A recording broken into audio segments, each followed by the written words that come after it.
अस्सलाम वालेकुम। उम्मीद करती हूँ आप सब खैरियत से होंगे। आज मैं आपसे जो रेसिपी शेयर करूँगी, इसमें हम ना किसी किस्म का तेल इस्तेमाल करेंगे और ना इसको बेक करेंगे। 5 मिनट में तैयार होने वाली रेसिपी है। तो चलिए शुरू करते हैं। बिस्मिल्लाहिर्रहमानिर्रहीम। मैंने एक कढ़ाई में 2 गिलास जो है पानी डाला है और 1 कप में मैंने दही ली है, लेकिन इसको बिल्कुल गाढ़ा होना चाहिए जिसमें पानी बिल्कुल ना हो और फ्लेम जो है बहुत तेज़ भी ना हो, स्लो भी ना हो।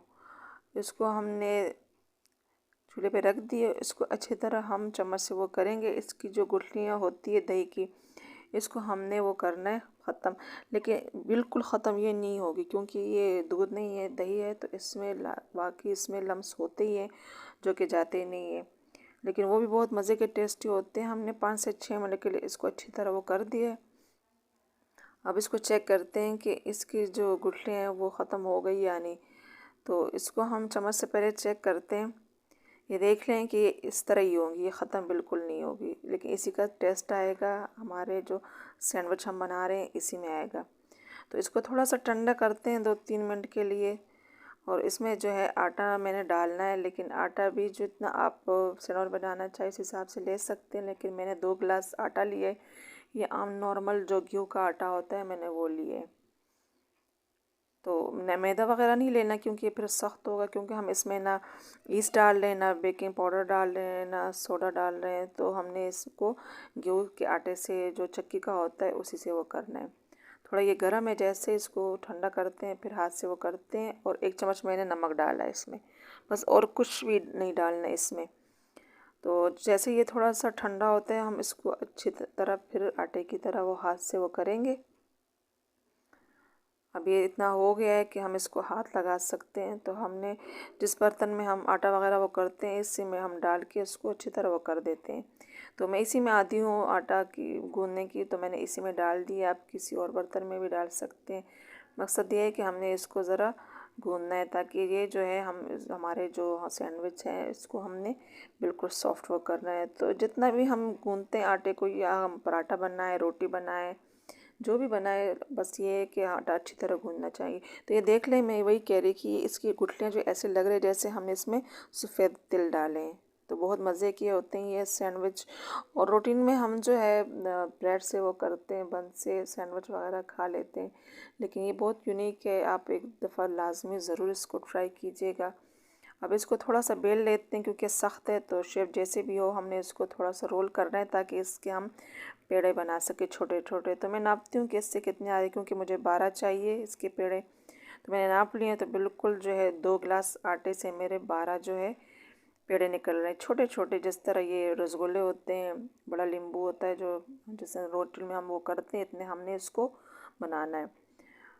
तो देख लें कि ये जो है 12 इसमें से निकल गए। हमने इसको हाथ से बिल्कुल वो करना है, ना इसमें ऑयल लगाना है और नहीं खुश्क आटा वो करना है। इसको थोड़ा सा गोल शेप में वो कर देते हैं, ऐसे हाथ से दबा के इसको वो कर, बिल्कुल आसानी से बन रहे, कोई मुश्किल नहीं है।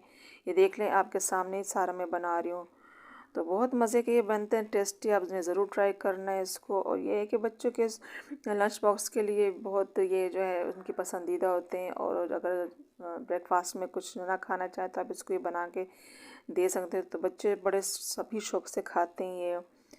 तो मैंने इसको ज़रा नया वो दिया है, क्योंकि रूटीन में हम जो सैंडविच खाते हैं वो ब्रेड वगैरह से ही हम वो करते हैं। लेकिन आप यकीन करें, आप इसको बनाएंगी तो बार बार इसको बनाना चाहेंगे, क्योंकि अगर कभी हमारा दिल ना कर रहा हो सालन वगैरह से, तो ये जल्दी फटाफट बनने वाली रेसिपी है।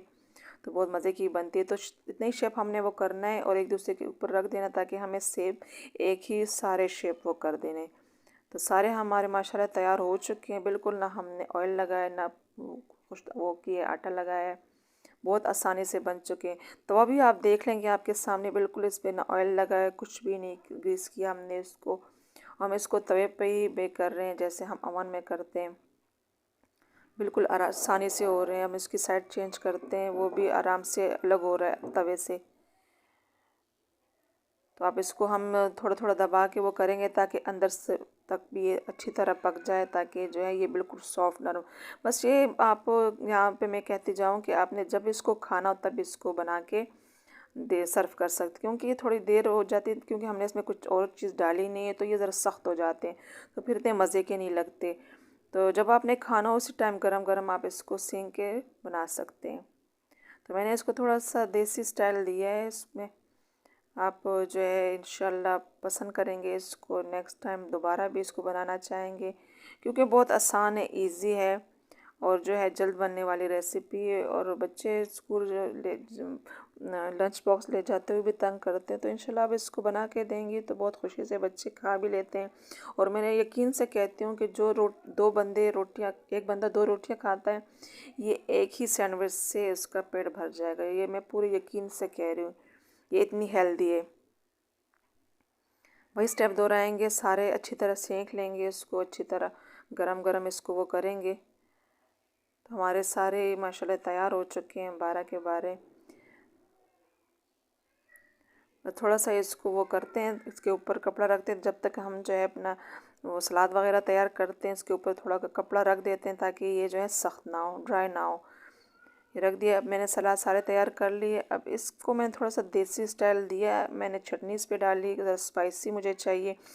तो अगर आपको वो नहीं करना, बच्चे नहीं खाते, तो आप इस पर बटर भी लगा सकते हैं, आप इस पर मायोनीज भी लगा सकते हैं। सैलड मैंने यही वो डाले 3, अगर आप पसंद करें तो बंद गोभी भी डाल सकते हैं, सलाद पत्ते भी डाल सकते हैं। सलाद पत्ते तो आजकल ऐसे आ रहे हैं कि बंदा ना ही ले तो अच्छा है। और ये अंडे मैंने वो बिल्कुल अच्छी तरह पैन करके उसमें ये दाल की जो टिक्कियाँ होती है चने की दाल की, वो मैंने की है। वो मैंने नहीं बनाई क्योंकि वीडियो फिर जो है काफ़ी लंबी हो जानी थी, तो मैंने वो स्किप की है। सादा जैसे दाल की टिक्कियाँ बनाते हैं कबाब, वैसे ही मैंने बनाई है। तो आप इसको बर्गर भी कह सकते हैं देसी, और सैंडविच भी, लेकिन यकीन करें बहुत ही मज़े की बनती है, आपको बहुत पसंद आएंगी। तो ज़रूर इस रेसिपी को ट्राई कीजिएगा, अपना फीडबैक मुझे दीजिएगा। रेसिपी पसंद आई हो तो वीडियो को लाइक और शेयर ज़रूर कीजिएगा और अपना फीडबैक मुझे दीजिएगा। और इसको चेक करते हैं, यकीन कर इतने मज़े का लगा है ना मुझे कि इंशाल्लाह जो है आप बाज़ार वाला भी भूल जाएंगे। Thanks for watching.